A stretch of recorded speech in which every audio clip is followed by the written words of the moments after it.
Om Ajnanatimirandasya Jnananjana Shalakaya Chakshurunmilitam Dhena Tasmai Shri Gurave Namah. Today I'm going to speak from the Srimad Bhagavatam. And this is a verse spoken by Kapila Dev to Devahuti.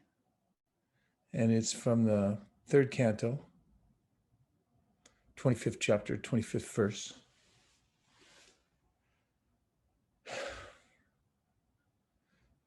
And it begins by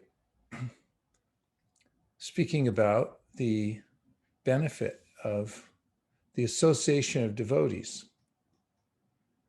Satam prasangam mamavirya samvido. Satam means of pure devotees. Prasangat means the association, and mama, my, virya, wonderful activities. Samvida, by discussion of, bhavanti, become. Bhavanti hrit karna rasayana kata. Hrit means the heart, and karna, the ear. Rasa ayana, pleasing. Kata. So the kind of discussion that takes place amongst devotees is very different than the discussion that takes place amongst non-devotees. First of all, non-devotees are preoccupied with satisfying themselves through sense gratification. And devotees are preoccupied with satisfying Krishna. And as an example of this, mostly people, when they take to householder life, and even when they don't, but especially when they do, are interested in it, in consuming and decorating their homes and decorating their bodies. So that means you have to get all dressed up, and you also have to make your house look nice and decorate it inside. And there's a lot of expense that you can take for that.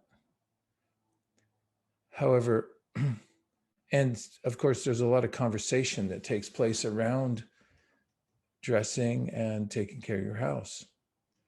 It's a perennial subject matter. You're in the material world. How could that conversation go on? Because here it's mentioning when you're talking amongst devotees, satam, the conversation is pleasing, spiritually pleasing. So the difference would be that devotees would be talking about how to construct a temple. You have to pour the same concrete. You have to put rebar down and pour concrete. You have to pick out the different materials for the temple, just like you do for your house. Only it's a transcendental activity. And when you're engaged in getting permits and talking about which materials to use, it's transcendental because you're building it for Krishna. So that kind of activity of building is not prohibited. It's called yukta. This is the benefit of devotional service. And as far as dressing goes, devotees, they dress fairly simply in order to please Krishna, unless they dress up in a fancy way to please Krishna. That's also possible. But the point is, they're doing it for Krishna, whereas a materialistic person is doing it for him or herself. And so the conversation that goes on around dressing, building, living, and acquiring various kinds of items, like you might need an oven or a refrigerator and so forth. When the acquisition is for Krishna, there's a different conversation. It's a transcendental conversation because it's to satisfy Krishna. I mean, after all, why are you getting a refrigerator in the first place? It's so that you can keep all kinds of goods to cook to satisfy Krishna. And who would know about that, that you could cook for God unless somebody was a Satam or a Vaishnav, because this is the folly of impersonalism. If God doesn't have a mouth and you can't feed him, then you're left thinking like, well, I just have to think about feeding myself. And the conversation really then is, there's nowhere to go when you're trying to feed an impersonal God. But when he's personal, when he's standing right there and he has a beautiful mouth, and as we hear from Bhagavad Gita, patram pushpam palam toyam yome bhaktya priyachati taraham bhakti paritam ashnami paritatmana. You can actually offer something to Krishna and he'll accept it. Then it's very engaging for the devotee. And there's a lot of conversation around food. For instance, in the Chaitanya Charitamrita, there are pages and pages, verse after verse, describing the kinds of food, prasad, bhoga, that's offered to the Lord, and then it becomes prasad. In fact, the Raghavera Jali, the bags of Raghava that were prepared by Damayanti, were done so with the idea that Chaitanya Mahaprabhu was an ordinary person and that he might get indigestion from eating certain kinds of things. So Damayanti went to great care to put extra ginger in some of the sweets so he could digest nicely.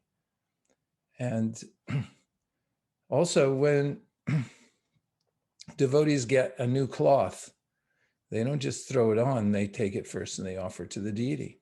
And you'll find Bhaktivinoda Thakur mentions in one of his diaries that everything that he uses is first offered to Krishna. It's all prasad. So the satam prasangama maviri samvido bhavandi hrit karna rasayana kata. Yes, there's direct Krishna kata, hearing from the Bhagavatam, hearing about Krishna in the spiritual world, his putting himself in harm's way, like with the pastime of Kaliya, when he actually jumps in the Kaliya lake, splashes around just to agitate the snake, and then gets captured by Kaliya, and Kaliya is holding him in his coils. And meanwhile, everyone's fainting out of anguish, seeing their beloved Krishna in the coils of this monstrous creature that's poisoned the lake. People are dying. Birds fly over and die just from the fumes. And so we can talk about that.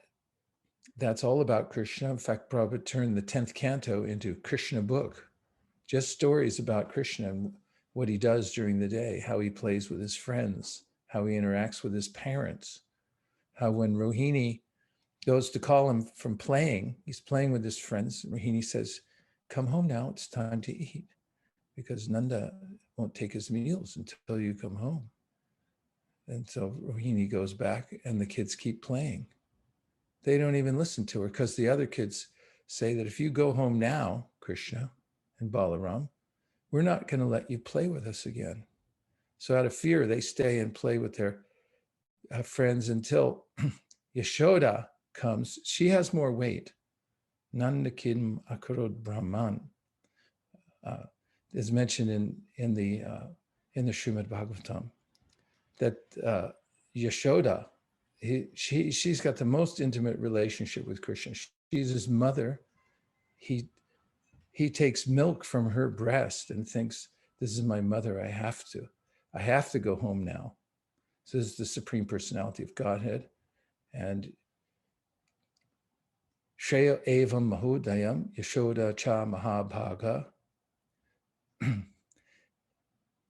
How great is Nanda Maharaj, but even greater is Yashoda, because Stanam Hari, he's Hari, but he's taking milk from her breast as mother. So there's topics directly about Krishna. And then there are the instructions that Krishna gives in the Bhagavad Gita. This is as Prabhupada says, the Vedic intelligence, and you can understand the intelligence of God in 700 verses. He gives a book that's so philosophically mesmerizing that the smartest people on earth can read it over and over and over and over again and find it to be deeper and deeper. By this, you can ascertain the Supreme Personality of God. That's also Krishna Katha. But it's also Krishna Katha to talk about the kind of cement that you're going to put in for the temple. And also, because Krishna appears in the Archa form, he accepts service locally from devotees. Is absolutely necessary for devotees to have this, because without getting attracted to feeding Krishna, dressing him, making outfits and garlands for him, and seeing his beautiful form and feeling the reciprocation when one serves him in that way, feeds him, dances before the deity, and so forth, then our propensity to dress will go to our kids, relatives. People dress their kids like little Barbie dolls, and they put them in shows. And they dress their dogs even, or their cats, with beautiful outfits. Prabhupada noted that there was a tomb at the Fisher Mansion when he bought the property there for the previous owner's dogs. Very expensive place. And sometimes the very wealthy people, they leave. In fact, I just heard about this recently. They leave their entire wealth to their pets. I forget the exact person, but of course the court reversed it to some point, saying that the person was incompetent. But that is the tendency, unless one has the vision of the deity to serve. So satam prasangamam virya sambido bhavanti hritkarna rasayana kata. When we're in the orbit of Krishna and the Vaishnavas, then there's always some kind of kata that's either Krishna's instructions, Krishna's lila, or a service to Krishna that's being discussed. And all of this is nectarian, and it's absolutely necessary. How does it work? Satam prasangamama virya sambido bhavanti hritkarna rasayana kata taj joshanad ashu apavarga vartmani shadaratir bhaktir anukramishruti. That by being around that vibration, that discussion of lila, instructions, and service-related kata, then naturally one begins to develop an attraction for Krishna. First, shraddha means that there's a sense of, I want to engage in service. Shraddha. Shrad means the heart, and da means where you place something. So you're inclined, you want to do it. And shraddharatir bhaktir anukramishati. Rati means that there's a definite attraction and affection that develops, and bhakti means prema. One develops full love for God. And this happens naturally by coming into the environment in which the devotees are speaking about Krishna. Now let's read the last part of the verse.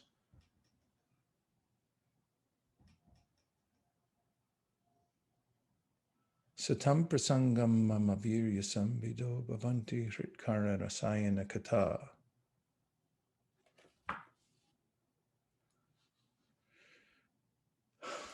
I'll go up a little. Rasayana kata. Pleasing it also means medicinal. That the stories and the speech acts like medicine. And it's a joshanat, means cultivation. Very quickly, apavarga, one goes on the path of liberation, which means we're no longer stuck to the material world. The karmic reactions, that is the impressions in my mind that make me want to hear about the material activities of sense gratification for myself, for my relatives, for my family, but for my countrymen, everything related to the body, I become detached from that. And instead I become attached to apavarga, the path of liberation, the topics that come from the spiritual world. And then my path is called apavarga vartmani, which I'm walking on the path that takes me back to the spiritual world. Away from, where are we going away from? Pavarga? Pa-pa-pa-ba-ma, which means that you're forced to work very hard in the material world.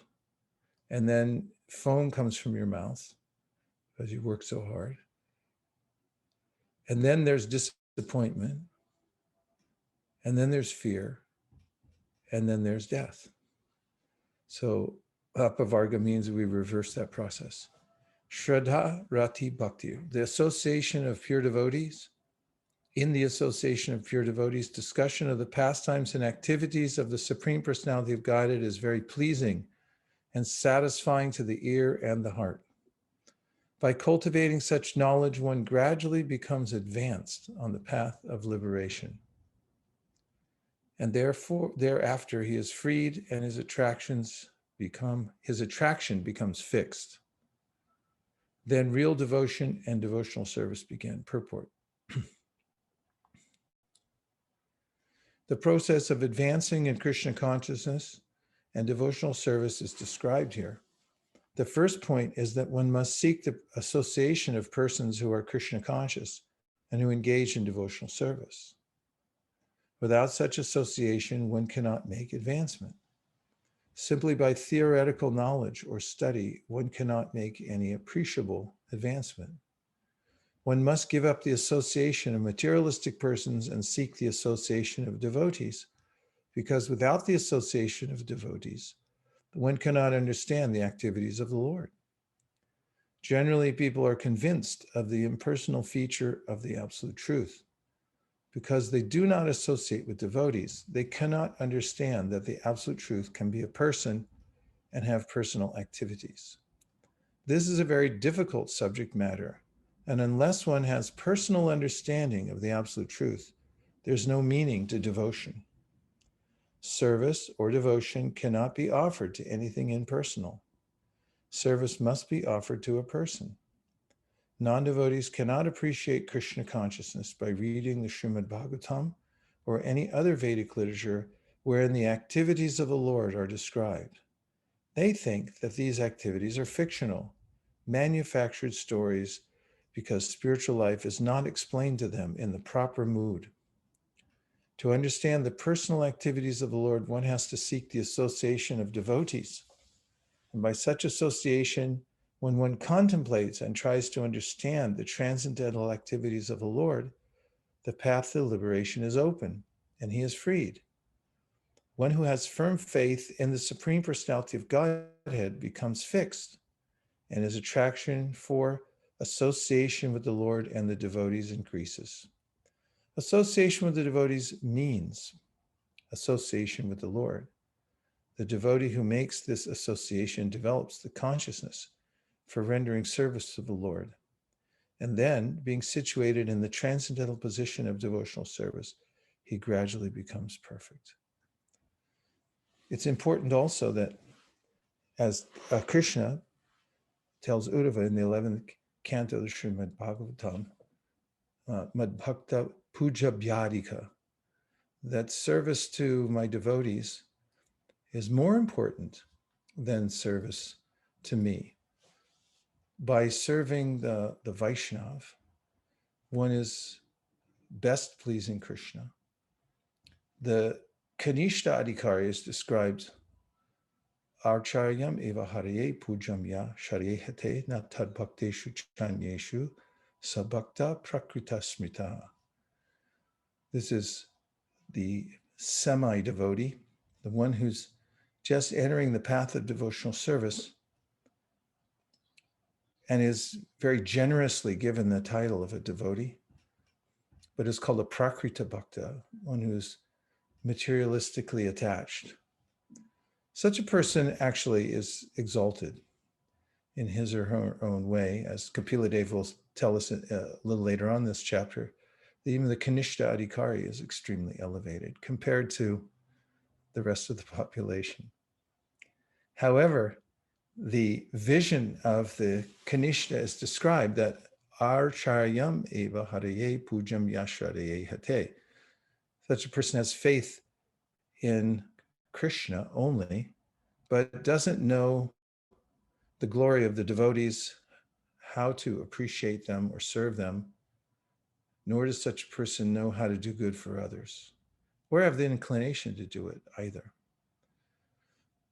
And so the process of pleasing Krishna is taken up by the Madhyama Adhikari, who's Ishvare Taradineshu Balisheshu Dvisatsucha Prema Maitri Kripopeksha Yakaroti Samadhyamaha.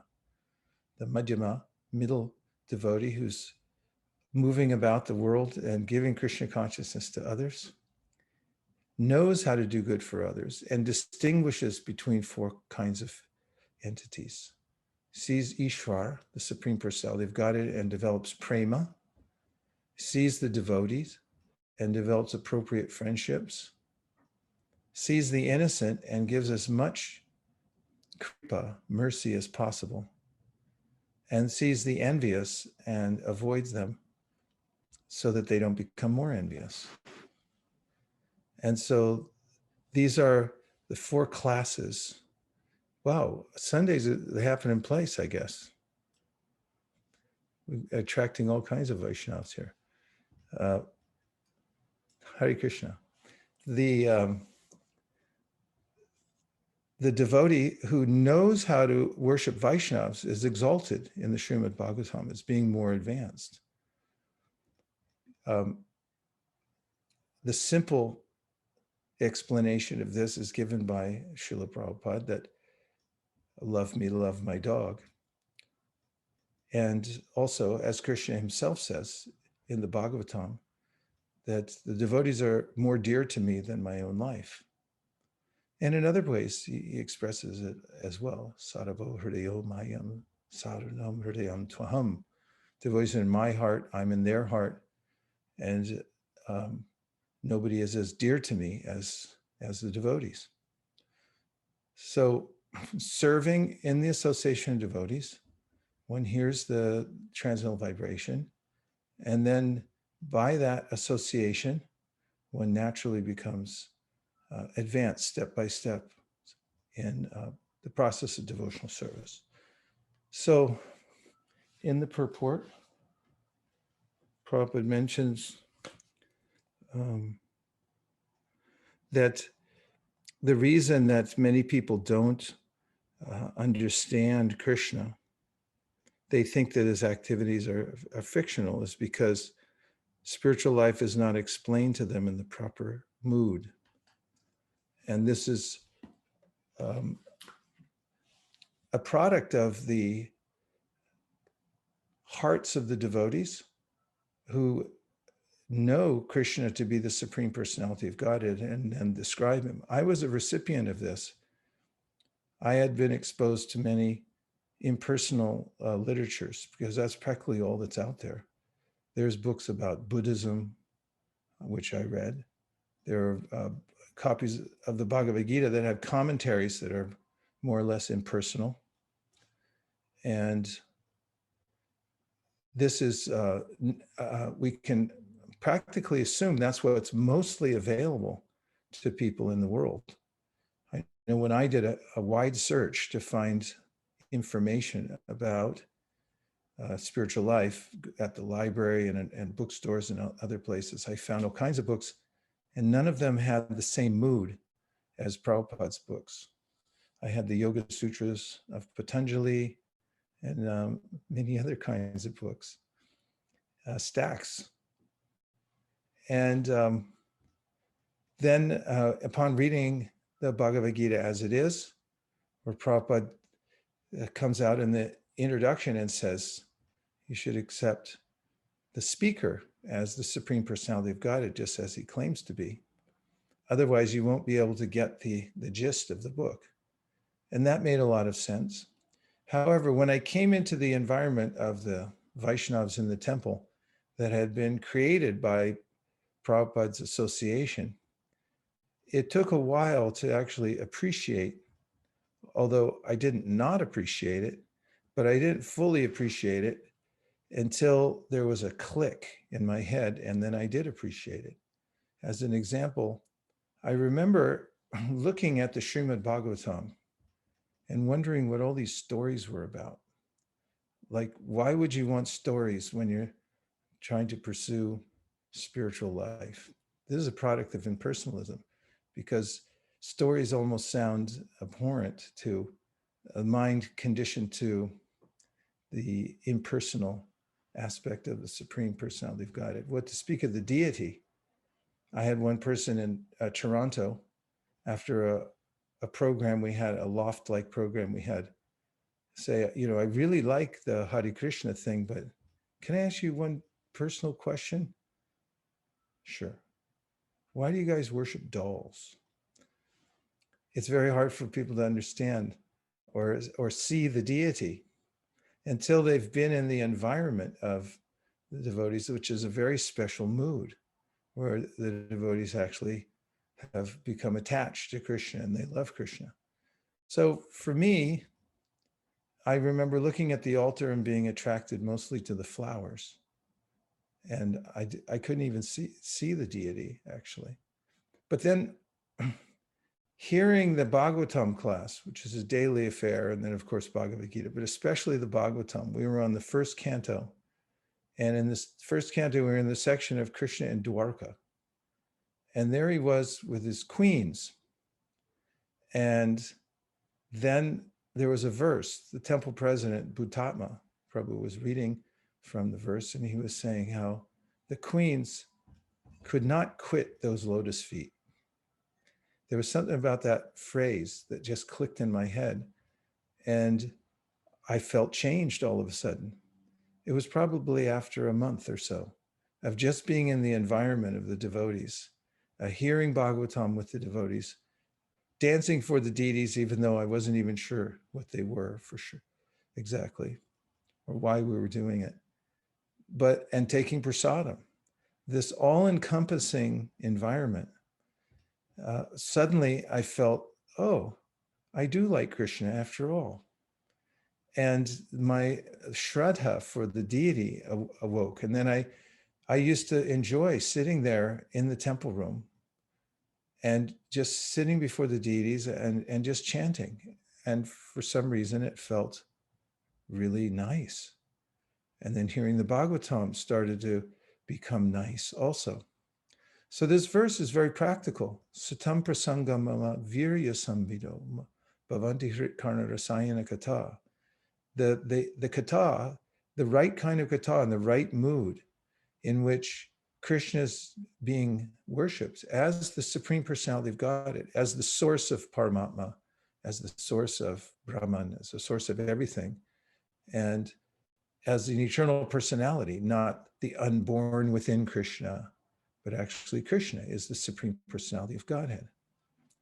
In that kind of association, the verse says that actually, Bhavanti hrit karna rasayanaka tajjoshanad, very quickly it can happen. Tajjoshanad ashu apavarga vartmani. First of all, what happens is you're turned around from the path of birth and death and you start going towards the spiritual world. And then you get Shraddha, Rati, Bhakti. You can develop all of the most refined qualities of love for Krishna just by being in that environment and hearing about him. So anyone who comes into the community of devotees and regularly hears about Krishna, his instructions, his Leela, and then is given some kind of service, will be able to come to the perfection of devotional service gradually, or Tajjoshanad very quickly in geological time. And in the time that we've been in the material world, it happens very quickly by this powerful association of the devotees. So then Rupa Goswami gives the outline of what devotional service actually is in his Bhakti Rasamrita Sindhu. he starts by saying, Anyabilashita shunyam jnana karman yanavritam anukulyena krishnanu shilanam bhaktirutama. So the words here are anushilanam means continuous, nonstop cultivation of devotional service that's free from any other motive except to serve Krishna. Anyabilashita shunyam. There's no other idea that I'm serving Krishna because I'm trying to get anything. I'm only doing it out of a sense of devotion. Anyabilashita shunyam jnana karman yanavritam. And I'm not depending on my intelligence to analyze everything through jnana and karma. I've given up the ways of the karma kandis of trying to adjust my situation in the material world so that I can get out of it or that I can get more from it. Jnana karman yanavritam anukulyena, and I render favorable service. Anukulyena krishnanu shilanam. So the verb is shil, and it has two parts. One is called cheshtarup, and the other is called bhavarup. So cheshtarup means in cultivating devotional service, there are external activities that we can perform. We can use all our senses. And I kind of gave a summary of that a moment ago, just in alluding to building a temple or making garlands for the deities. And there are many other activities, fortunately, that one can do for Krishna. And they include using the senses in Krishna's service. So this is the cheshtarup. We worship, we act for Krishna. We use all of our senses for Krishna. Like Maharaj Ambarish, he was a king and he had all facility for sense gratification, but he didn't touch any of it with his senses for sense gratification. He used it all in Krishna's service. And he applied this principle of using his hands to wash the temple. He could have, as many kings do, tried to develop a homestead that was more for his own sense gratification or aggrandizement. I saw at Angkor Wat how the person who had created that, of course, there was a Vishnu temple there also, but he had the emperor who built it, his form was prominent in many places around, showing that he was the great king. The devotees who are kings or leaders, they put Krishna in the center.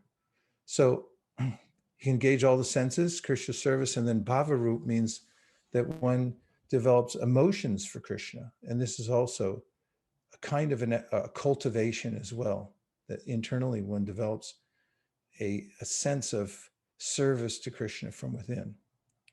So how does that work? Actually, I'll just quote one more verse. Rupa Goswami then gives a verse it's parallel. It's a parallel verse. It says, Sarva padi vinir muktam tat pratvina nirmalam hrishikena hrishikesha sevanam bhaktiruchate.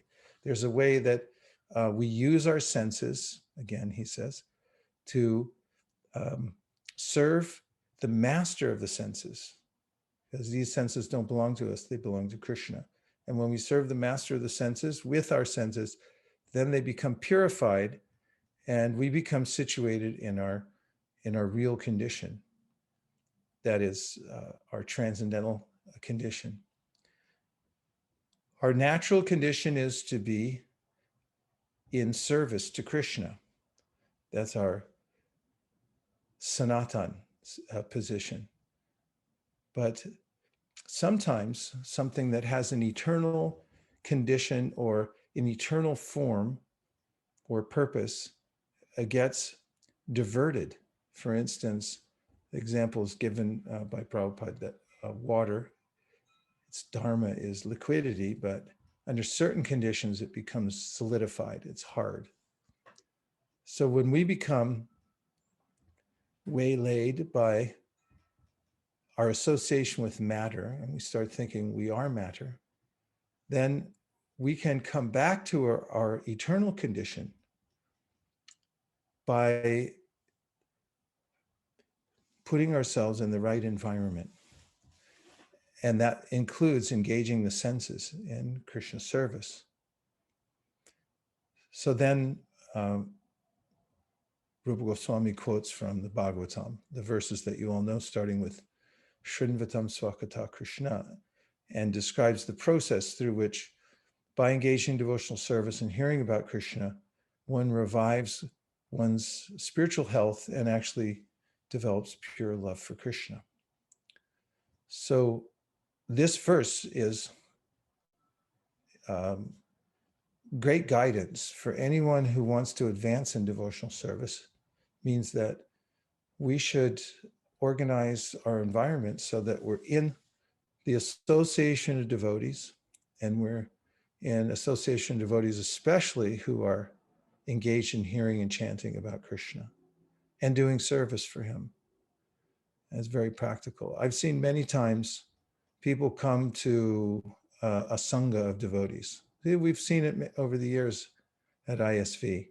We're just sitting there minding our own business, talking about Krishna. And then we see somebody come in, and either, sometimes the kids have said this, like, my mom used to make me sit there. And I had to sit there for a certain amount of time, then I could go, and I was just watching the clock, and then I get up and leave. But after a while, it kind of grabs you. You think, well, I don't know what it is, but it's actually not that bad. And I've seen adults come who have all kinds of problems and thinking about woe is me, which is the mantra of the material world, especially these days. And then it's, listening. And then, wow, I actually feel better. I feel better than okay. Title of my new book, Better Than Okay. It's really hard to be okay in the material world. Like people say, how are you doing? And so people have to think about it for a minute. Oh, I guess I'm okay. I'm not quite sure. I don't know if I've reached that level. But if you're sitting and listening to Krishna Katha from somebody who's really absorbed in it, then all of a sudden you can just realize that I'm better than okay. That's the most impossible thing here in this material world, to be better than okay. I mean, people go to concerts and they end up, they can't see anyway, and it's too loud, or there's people intoxicated around them, and then they end up falling asleep on the floor. Every material circumstance where there's material sound vibration has some mitigating element that makes it so I can't hit that little level where I say, I'm okay. That's why people try to take intoxication, and that's a big mistake, because they as Prabhupada said, they feel like somebody drinks and they say, I feel like I've gone to the heaven. And then the next day, everything comes back to a worse condition than it was before. And then also they find out that they did stupid stuff. They're like, well, you're such an idiot. You know what you did? You crashed a car, you walked home, you broke your leg, you didn't even know it. And people take that to be pleasure. That hasn't reached the level of okay. It's a fake out. So to actually reach the level of being okay, it's not good enough just to add another material thing. You got a new shirt, got a new dress, whatever. It doesn't hit the mark. It may come really close, but it just doesn't hit it. But if you're sitting and hearing for a while, then all of a sudden you go like, I think I'm okay. And then a few minutes later, you might realize I'm better than okay. And like, how did that happen? It's never happened before in my entire life that I've been better than okay. And that can only happen in the transcendental vibration, because something that's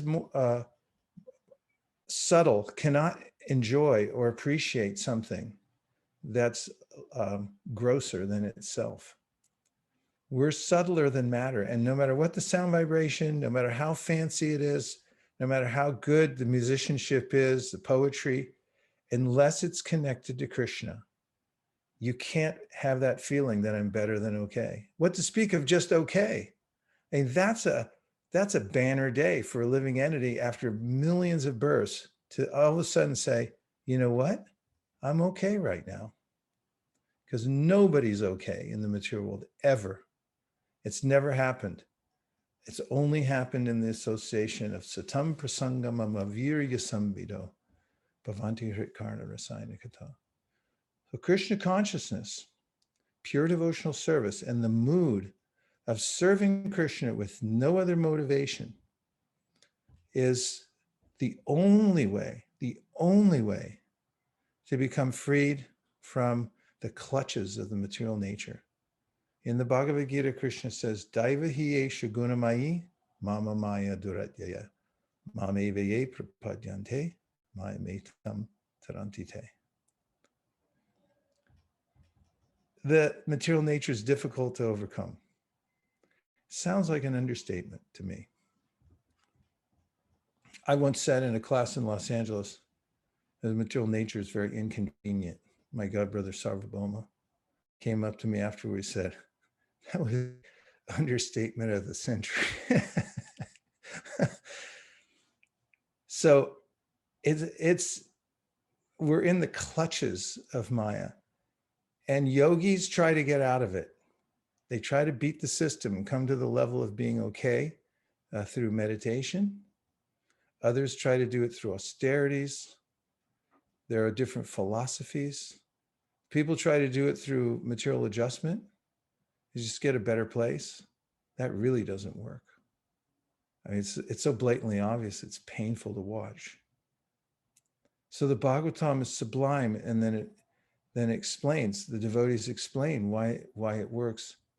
That when you're able to relish the activities of Krishna, and it starts to sound sweet to you, and Krishna comes to your mind, and verses about Krishna come to your mind, and you like chanting his holy name, then you can rise above the clutches of the material nature.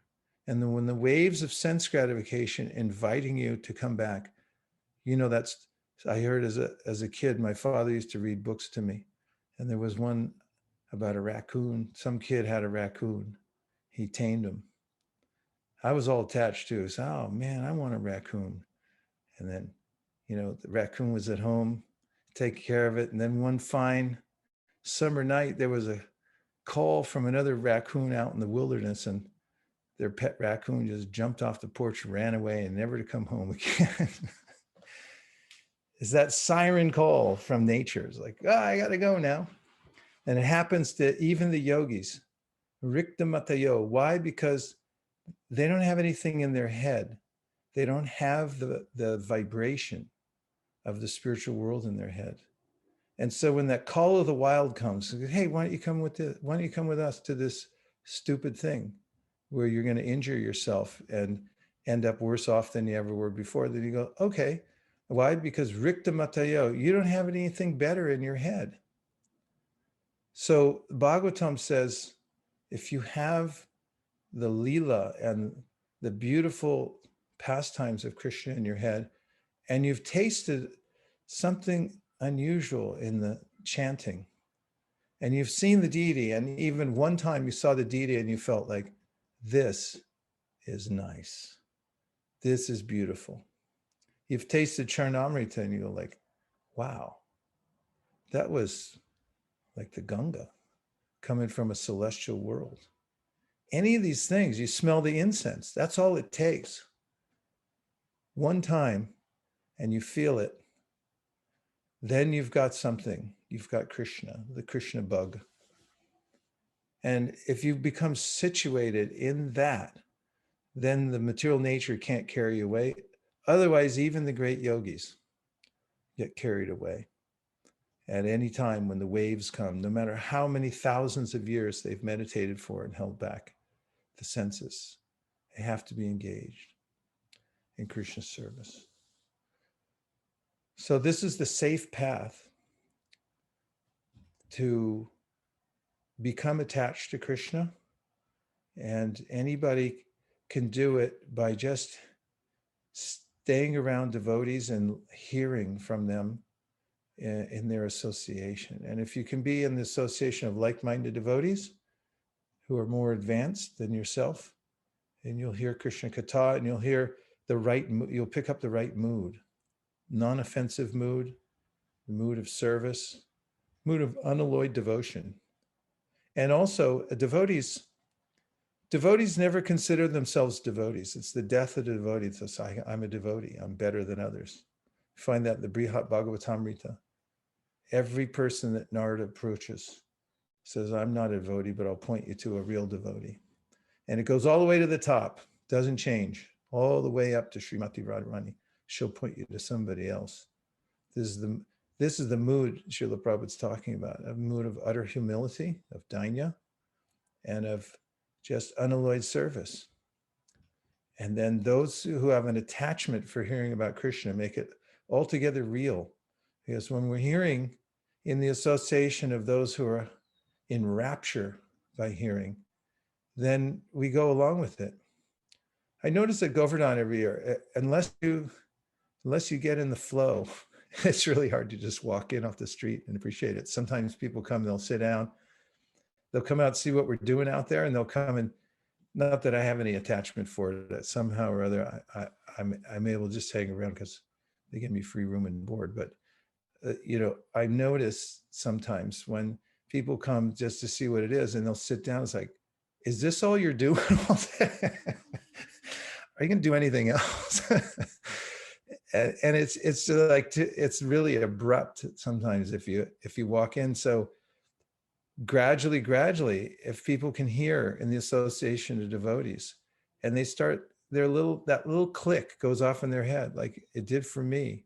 That beginning starting point is like, wow, they couldn't quit those lotus feet. It said in the Bhagavatam, it's like, wow, Krishna, he has lotus feet, and they were attached to those lotus feet. So it's something that happens spontaneously in the association of devotees. A spontaneous love for Krishna actually awakens.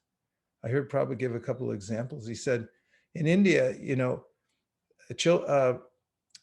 boys and girls used to get married when they were just kids. They wouldn't actually meet each other, but they were betrothed and they were married very young. And then he said there was no question of divorce, no question of divorce. And he said then they would be married, and then they would, they're married and they start to get to know each other, and then they get attached. And he said then they have this relationship that was like quite natural, and very deeply they were attached to one another. So he said at first too, we're put together with Krishna. And then I was like, who is this anyway?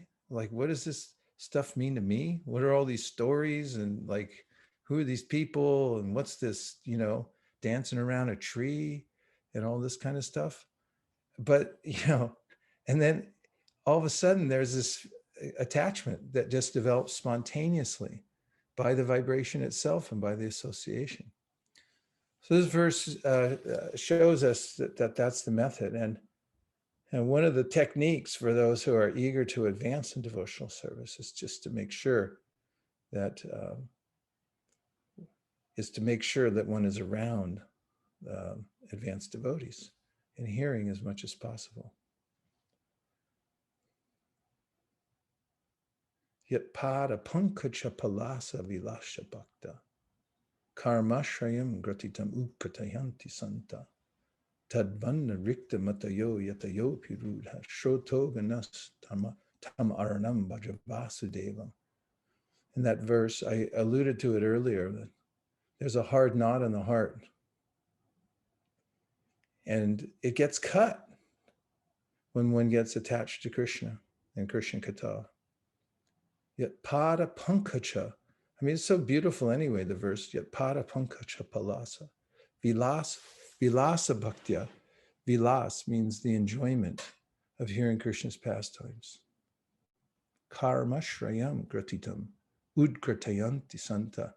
The devotees, the santas, just like in today's verse, satam prasangam. the santas. They cut the knot of material existence because of being their enjoyment, otherworldly enjoyment, transcendental enjoyment they get from hearing about Krishna. Tadvanda rikta matayo. Rikta matayo means somebody whose head is empty. So the yogis, they don't, it means Krishna is not in there. They didn't hear about Krishna, so you're defenseless.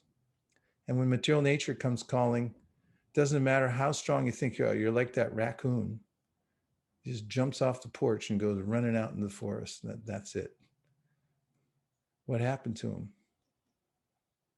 Call the wild, still attached. Only one way to become detached is become attached to Krishna. Let's just have a little discussion. You could ask questions that will stimulate the conversation, or if you want me to say something more about any one of the parts, then I'll try to do it.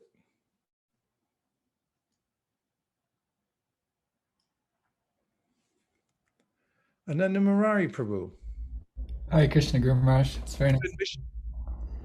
Huh? Are you in Michigan? Ypsilanti, yep. Is everyone okay there? Yeah, we're doing good. Okay. Yeah, just recently, a few of the devotees, I think they had COVID. Deva's just getting over COVID, but he's feeling fine now. And Okay. Since Shri and I already had it, we're doing good. Okay. So everyone's doing well. Okay, glad to hear it. I was just appreciating this point of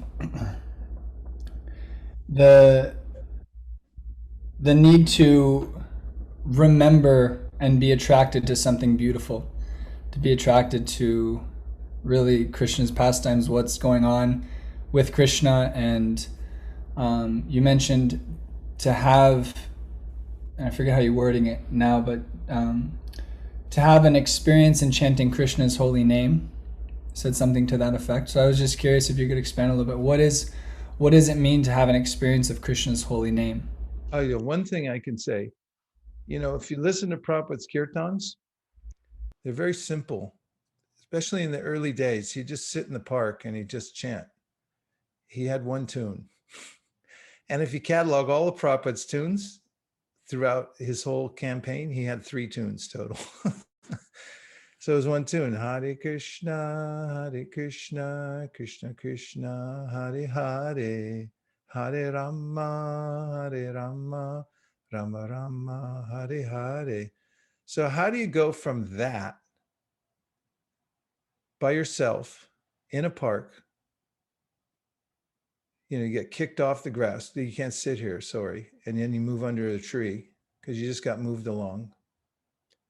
And you're by yourself, and you go from that one tune, one mantra, to an international worldwide organization where there's huge temples and guest houses and a 500 million books distributed around the world, published, printed, distributed. How do you get from there to there? One thing is to look at and see what the holy name does.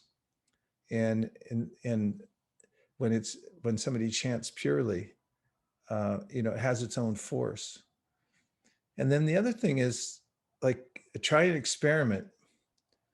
Like I tried this recently. It's like, I'm just going to chant one tune and not change it at all.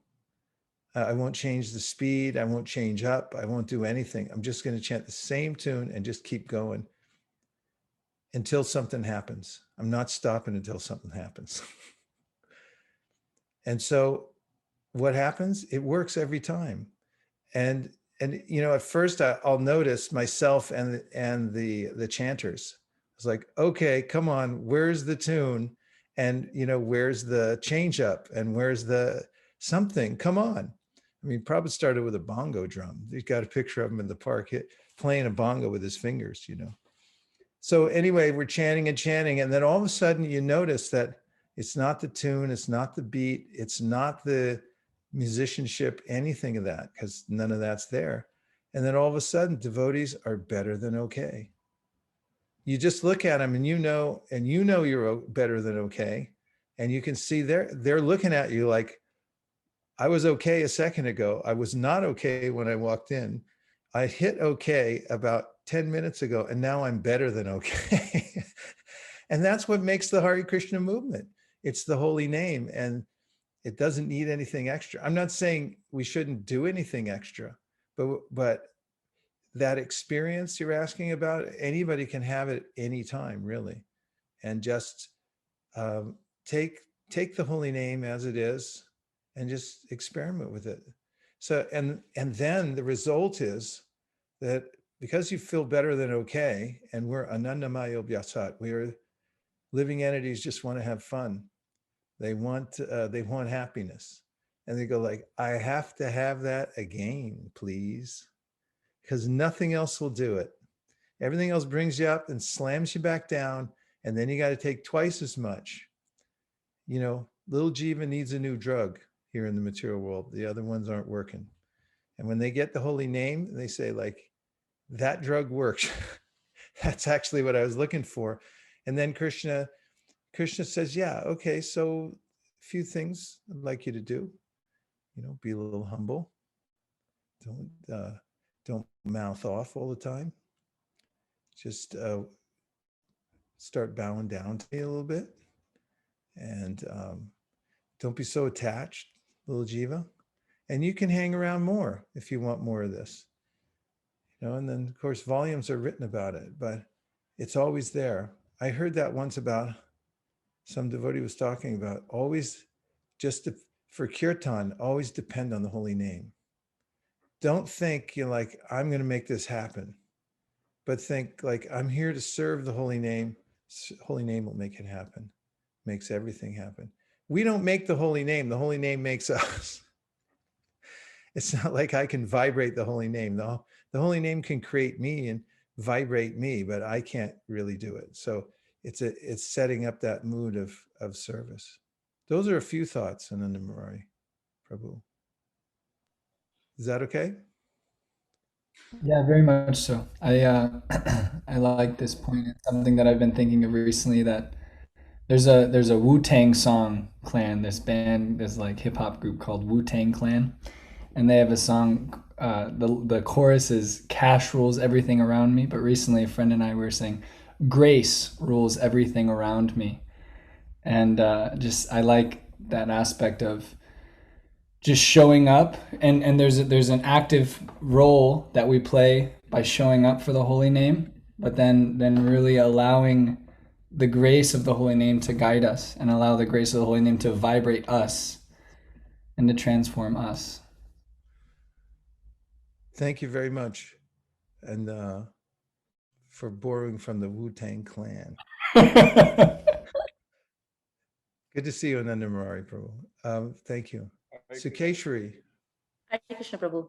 Prabhu, well, you were talking about... Sukeshri and then Devavrata. Go ahead, please. So Prabhu, I was just thinking about the story of Kanchipurna when he actually talks to Varadarajaswami, Swami, because you were mentioning about Vaishnava Seva. I was just thinking about two things that we have to make happen in our lives is no Vaishnava Prad and do Vaishnava Seva. So I was remembering when Kanchipurna was the only disciple of Ramanujacharya who would actually directly talk to Varadaraja. And everybody in the village would ask him questions, and he would actually ask the Lord. So one day, one of the villagers asked him, would you ask the Lord if I will go back to Godhead? And Varadaraja Swami says, yes, he will go back to Godhead this lifetime.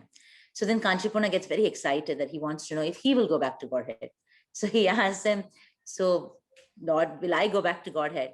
And he thinks for a little bit and he says, no, not really. And he gets very worried. He's like, out of all the villages, you're just talking to me and I won't go back to Godhead. He says, because you're serving me and you have to go serve a Vaishnava. So then he makes it a point to go and serve Mahapurna, So I was just remembering that point, that even though Lord may actually be talking to you, you might actually be in direct connection. Until unless you do a Vaishnava Seva, you won't go nowhere. Thank you, Prabhu. I just wanted to share that. Yeah, it's a similar point that Vrindavan Das Thakur makes in the Chaitanya Bhagavat. He says, if you worship Lord Narayan, there's some question about whether you'll go back to Godhead. You may or may not. But if you worship the devotee of Lord Narayan, then you'll definitely go back to Godhead. these indicators are there. Yeah. Devavrata, Hare Krishna, Guru Maharaj. Hare Krishna. I was appreciating this point you're making about the holy name. And I've recently been making an experiment to listen to all of Prabhupada's classes chronologically from 1966 until his final classes in 1977. And one thing I'm noticing as I'm listening to the classes is, one, Prabhupada's presenting the philosophy very simply and very straightforwardly. And the first bhajan Prabhupada actually sings is Bhaja Hare Mana. And he's singing it, and no one really knows what the translation actually is. He's just singing it, and the people are just kind of sitting there listening to him sing it. But people continued to come. And so I was kind of like, I've been reflecting on this point recently, like within my own execution of Krishna consciousness. Okay, Prabhupada, he's just chanting these simple tunes. He's presenting the philosophy very simply, very straightforwardly, the way as Guru Maharaj has presented it. And people are so receptive to it. And I was thinking, I was like, there's not so much that I have to adjust in terms of philosophy, in terms of the holy name. What needs to be adjusted is, the condition of my own heart, the purification of my own heart. And by purifying my heart, the vibration that I emanate actually has a bigger effect. Like we have Jai Advaita Maharaj visiting the ashram right now. And he presents the philosophy in a very, very simple way. And it's things that I've heard before many times. He doesn't use any like new examples. He uses examples that you read in Prabhupada's books, that you hear in Prabhupada's lectures. But the same example that you hear in Prabhupada's lectures and you hear in Prabhupada's books, when he speaks it, everything just becomes so clear. Everything just becomes, so easy to understand. And you just develop like such a perspective like, well, duh, why didn't I see like that before?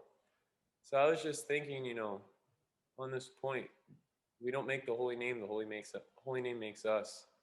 We just simply have to plug into what Prabhupada has given us and allow that to purify us and just become instruments for it. And so much can come from that. And so I was just reflecting on that in relationship to you and Nanda Murari's conversation. Very important and pertinent realizations, Devavrata. So nice to hear them. Thank you very much for beaming in. Srivata? Hare Krishna, Guru Maharaj. I had a question and a reflection.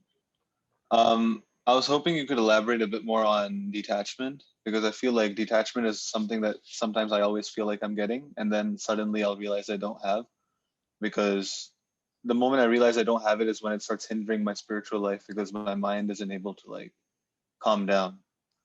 And should I just share my reflection later, Maharaj, or should I just? Yeah, that'd be easier. Otherwise, I might get distracted, because it's a very interesting question you've posed.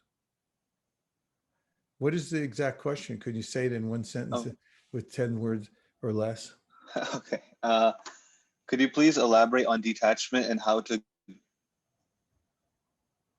have a realistic understanding of how detached I am, basically? It becomes self-evident. As Bhagavatam points out, tada rajas tamo bhava. Like tada means at that time, but it also, there's a kind of a phrase in America where you go, tada, means like, hey, it just happened. So tada is like that. It's like, tada, hey, I don't fall asleep in class anymore because I actually like this. That's real detachment. Ta-da! And tada rajas tamo bhava kamalubadayasyaye. There's a point at which the practitioner actually starts to realize that I'm not being pinched anymore. Whereas before I was being forced to look here, look there, do this, do that, even though I thought like, this is not very good, but I still had to do it anyway. And then there's a clearing, and there's a feeling that, yeah, I'm actually feeling much better.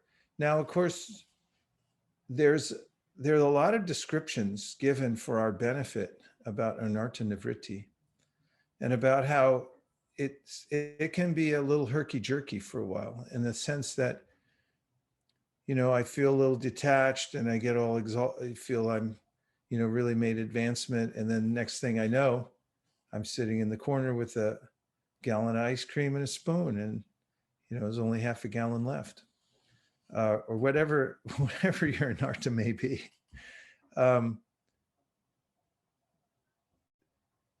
There's a reason for that. I mean, partly, if these anarthas were so easy to overcome, then we just get a little purified and then go back and keep one foot in the material world and keep doing it again and again. But there's keep engaging again in material sense gratification. But the devotee becomes aware of the fact that my advancement in devotional service is so valuable. When there's a little taste that this, I'm better than okay, and I've never been better than okay, ever. And it's like, I don't want to lose that. That's a good sign too. Because then, like, out of fear of losing what I have now, I'm very careful. That's a beginning stage of detachment. It's like, I have to protect what I have so far, what I've made so far. And then a realization, as is described by Vyasadeva, he says that the yogis, they become aware that when I engage in material sense gratification without any connection to Krishna, that leaves a chladini samskar, this impression of a pleasure from the material senses in the world. And he said those are the worst, because then they're very hard to not revisit again and again. So he says the yogis are as sensitive as an eyeball. It's the most sensitive part of your body, because if you get one little hair on your eye, then you'll be disturbed. So they try not to re-engage in that. The devotees are more protected than the yogis, because they have all kinds of ways of engaging the senses that we already talked about earlier. But they also become aware of the fact that sense gratification is no joke. It's not something that I can dabble in and also be better than okay in devotional service, because it's sticky as anything, like mango sap. Once you get it, then it may not come back tomorrow, but it may come back the next week or next year or whatever. And it may be coming back to us from lifetimes ago. And so when a devotee comes to this awareness that I actually want to be a pure devotee, I actually don't want to stay in the material world, he or she becomes concerned about the re-engagement of the senses in the material world. But it happens by Krishna's grace. And this is something Kapila Dev brings up here in the third canto of the Bhagavatam. He says, just as when you eat food and it gets digested in the stomach, in a similar way, your practice of bhakti, hearing and chanting, serving in the association of devotees, digests the subtle body of the living entity, that with all the previous samskars that impel us to take this sense gratification again and again, the material world. What was your realization? I was thinking about what you were saying about the holy name, and I was thinking about how you're talking about how we shouldn't come in with our own agenda when chanting the holy name. And I was thinking about this, like yesterday. I listened to a class by Gaur Govinda Maharaj, and Gaur Govinda Maharaj was he was talking about how a Vaishnava has childlike simplicity, and how he gives this like example every time of how someone approaches Guru and externally says, please give me mercy, but internally they're asking for all sorts of other things. And I was thinking about it just because I also was on Facebook yesterday, and I saw this this kirtan that was shared by Madhavananda Prabhu of Gaur Govinda Maharaj singing Nityananda Prabhu bhajans. And Gaur Govinda Maharaj looked like he was just so aloof. He was like if a 5-year-old kid got a new toy and was just really just rejoicing with it. It was like he was just really, really enjoying it. And someone commented saying like, Prabhu, everyone looks so happy. And then Madhavananda Prabhu was saying like the camera doesn't show everyone in the audience crying. And I was thinking about how Gaur Govinda Maharaj isn't necessarily like the like a professional singer or anything, and he always sings one tune for every single verse, just like Prabhupada, even though it's a different tune. And still it's so like heart rendering, and it churns your heart. So that's what I was thinking about. Rending, heart rending. So there's another thought I have about this detachment, and it has to do with our seva. And we say, your seva will save you. And so it's important to become attached to your service, because even if there are pullings of the senses and there's some anartas there, duty calls and we have to do our service. We continue with our service in spite of the fact that, I'm unworthy of it, and I have all these different anartas and everything like that. And staying engaged in service. I remember one, speaking of Jai Maharaj, one in Vrindavan one year, we were celebrating Prabhupada's Tirobhava. And Jai Maharaj was speaking about how he remembered how, when as a young man, he was given the service to work in the BBT. He was doing some literary things, transcribing, typing, and then editing and so forth. And he said it was very engaging. And he said he knew of others that, had taken to devotional service, and at that young age, they had been pulled away by their senses in different directions and had fallen away from the strict practice. And he said he felt so grateful that he had this service that was holding him in place. It's like, I can't go anywhere, I have to do this. So that's another very important aspect, because the service pulls you through the different eras of your life and helps bring you through the other side, because it's very rare that anybody goes, unless you're Shukadev Goswami, all the different ages of your life without getting tipped over one way or another. Because I mean, it's a pretty turbulent and eventful world. So better to have a rope to hang on to at the same time, because that can help even in times when you may not have you may not feel as steady as you were at other times. If you have your service and you say, no, sir, sorry, sir, I can't give up my service, sir. I'm here reporting for duty and I don't give it up for anybody.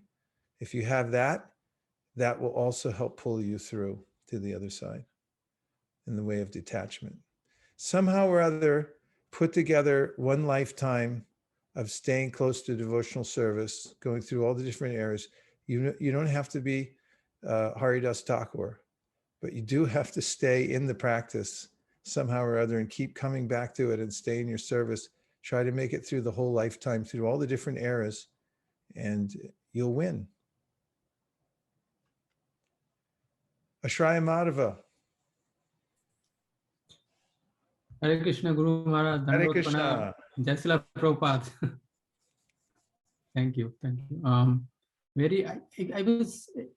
It just hit me when you said that, we don't make holy name makes us. And I was reflecting on that. I was thinking that holy name is not a tool for us to control our mind or our life. It is more like we are going to Krishna and saying, I have tried everything to control my anarthas, and show at the end, I have come to your shelter. Please help me out, because I'm not able to control my life. I'm not able to control my mind. So please help me out. Please engage me. That's my realization. And that thing will, I think, stick with me. What you said today, because I had been, I think, doing it just the wrong way for so long. I was thinking that, I will use Hare Krishna Mahamantra to control my life, but Actually, I'm not in control, basically. Yeah, it's a very important point, actually, and very nicely put, Ashraya Madhava. It's something that Srila Bhaktisiddhanta spoke about a lot, and in relationship with darshan and the concept of going to see Krishna. Actually, we go so we can be seen by Krishna.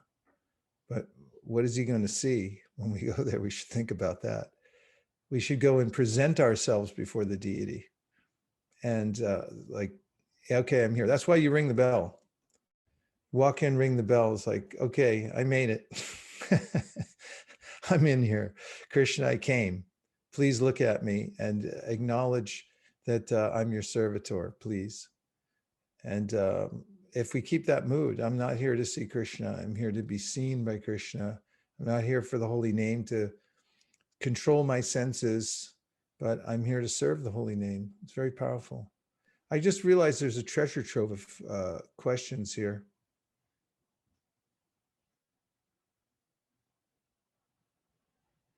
Divyanga put a thanks up here. He's probably not awake now, but it's too late in Florida. Thanks, Divyanga. Kripa put in an analogy. A 4-year-old stray cat that was rescued from the streets of Rome was inherited a $13 million fortune from its owner, the wealthy widow of an Italian property tycoon.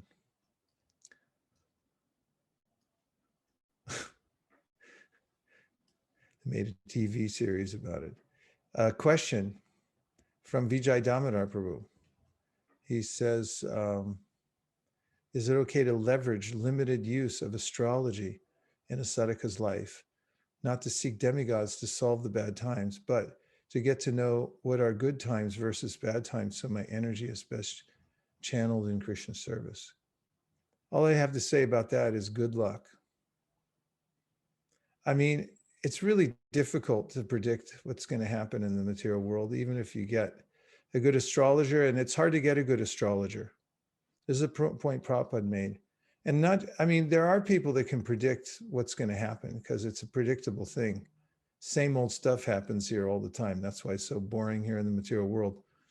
But if you get an astrologer who's a pure devotee also, that's really helpful, but good luck finding somebody who's going to direct you like that. I mean, thing is about news, I listen to the news. I didn't say we, because I don't know if any of you ever listen to the news. I don't listen to the news, but I know in times when I do listen to the news, it's, at different times in my life, I've listened to news. I had a realization why. Like at the beginning of the pandemic, I was listening, and then I started thinking, why am I listening? And then I realized I'm trying to predict the future. I'm trying to figure out what's going to happen next. And then I was thinking, like, nothing ever happens next. It only happens now. Like astrologers, weathermen, or weather people try to predict the future, what's going to happen. Yogis try to look at the present and see. Prabhupada once said, when Pradyumna asked him about astrology, is it in our Siddhanta? And he said, no, not really. I mean, Devarshi Bhutatna Nrinam Pitrinam Nakinkaro Nayam Nrini Charajan Sarvatmana Yasharanam Sharanyam Gato Mukundam Parihrita Kartam. We have all these debts and entanglements, but if you surrender to Krishna, you don't have them anymore. But Prabhupada said, if you know it's going to rain, take an umbrella. But he really, Srila Bhaktisiddhanta walked away from astrology. He didn't get into it. Prabhupada didn't rely on it. He never asked us to rely on it very much. He mentions it a couple times in his purport, just in a kind of generic kind of way that learned people know about astrology, but it's not really a Vaishnava thing to be totally into it, except some cases it's dovetailed with telling birth chart of Lord Chaitanya or something like that. But I'll just say in practical everyday use, if you read Prabhupada's purports, he's not really advocating for it so much. Since I am not past anartha and vritti, I rely on material life to sustain myself. Astrology can help tell me which bands of time I will get discouraged often, and thus I can do regular sadhana, not adventurous activities, continue with regular job in bad times versus try something bold and new. Start new business or change job and save money to construct new temple. All right, if it's for the new temple, Prabhu, you can use it. Thank you, When man. times are good for me, well, still trusting Krishna all the way. Careful about getting carried away by it. It's really, there's several things Prabhupada said you could get totally absorbed in, and you can increase unlimitedly, actually, is what he said. Exercise, there's no end to it. Somebody says, hey, man, you're healthy enough right now. You know, you look great, you're healthy. It's like, no, not yet. I have to. Jiva sitatva jignasya narto yaschaya karmi. Try to eat to live, not live to eat. So, yeah, we could look at a few things here and there. Also, eating, that's another thing you can do unlimitedly. And astrology, you know, it's easy to get carried away because how much do you want to refine it? And how do you know? I mean, karmani nirdahati kintucha bhakti bhajam. Krishna's taking away our karma. He is also giving us a special mercy by giving us miseries. So you may figure it all out according to the stars, and then he'll just reverse it on you and say, ha, stop trying to figure everything out. Jnane prayasamura pasyanamante eva. You don't have to. You don't necessarily have to, but if you do it a little bit, be careful, that's all. Thank you, Maharaj. You also answered the second question, which I was going to ask you, is that after Brahman initiation, and they say that Krishna has taken away your karma through the spiritual master. So after that life, is the life ruled by 100% by Krishna, or it is in the phase of ye yathamam prapadyante, even after Brahman initiation, to the extent one surrenders, will Krishna come and interfere with your life versus your karma leads your life? When Ajamil chanted Narayan, he was saying, Narayan, come here. Narayan, please come take your meals. Narayan. And Bhagavatam, Shukadev Goswami, in explaining how the living entity gets protected by Krishna, says he had no more sinful reactions. And then the question comes like, well, how come he was acting sinfully at that time? Because he went on with his debauchery. So our acharyas explain that it's like a snake when you take out the fangs. It's not scary anymore. Well, it's a little scary. But anybody who knows it doesn't have any more teeth, he's not afraid. So all those things he was doing didn't have any reactions because he was already purified by the holy name. Aparabda palam papam gutam bijam palonukam krami naiva praliyante Vishnu bhakti ratatmanam. This is a verse quoted from the Padma Purana by Rupa Goswami when he describes when one takes to the pure devotional service, then becomes situated in his happy pleasure because the causes of misery, the kleshas from previous karma are eradicated by the process of devotional service.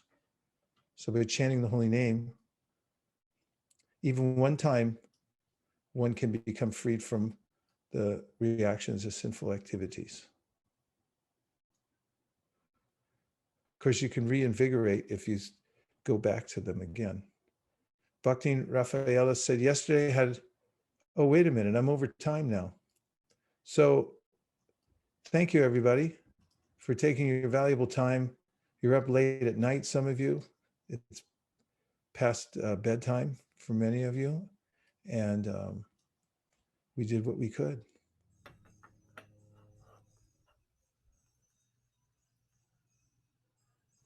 Dear Srila Prabhupada, dear Shri Chaitanya Mahaprabhu, Shri Shri Panchatattva, Shri Shri Radha Madan Mohan, Shri Shri Lakshmi Nrsimhadev. If you so desire, please protect all the devotees all over the world from the modes of material nature. Let them always stay fixed in your transcendental vibration. Please empower all the devotees here at ISV to be expert in your service, and always hearing and chanting, taking shelter of Srila Prabhupada and the great Acharyas. Thank you for considering our request. Om Tat Sat. Hare Krishna. Thank you, everybody, for being here. What a nice Sunday night. What a great idea to get together and hear and chant. We'll have to do this more often. Please keep up the great work. The images coming in from the Sankirtan are really beautiful. We had a couple of meetings with devotees around the world recently, and can see that everybody's interested and eager to stay engaged in this most worthwhile service of distributing books, keeping the holy name going, and take advantage as much as possible to read Prabhupada's books. Thoroughly don't waste any days, because if we treat each day as if it were our last, then one day we'll be correct. And it's good to be correct sometime or other. Thank you very much. Gaur Premanande. Nachari Armarman, Nachari Armarman, Nachari Armarman, Nachari Armarman, hey, Nachari Armarman, Nachari Armarman, Nachari Armarman, Nachari Armarman.